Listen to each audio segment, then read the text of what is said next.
In this tutorial, I'm going to show you how to insert finance spreadsheets.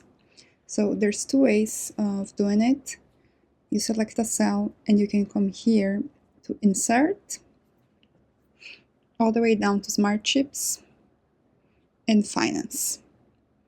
So you get prompted type to search for finance info. So say for example, we want to search for NASDAQ, so we start typing in and you can see you have the NASDAQ composite and you have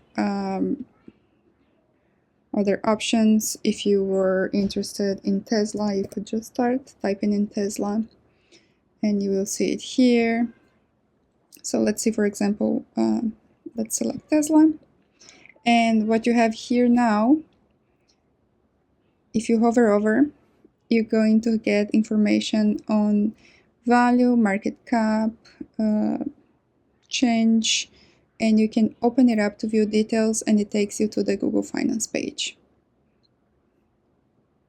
Another way of doing exactly the same thing, you select a cell, you right click on the cell, you come all the way down to spreadsheets and finance, and that's exactly the same. Let's see, this time we want to see about the S&P 500, so I just started typing S. You can see S&P 500 is here, so just select it. I already had it there, but it's the same thing. You hover over, you get the basic information, and you can always go into the Google Finance page for full information.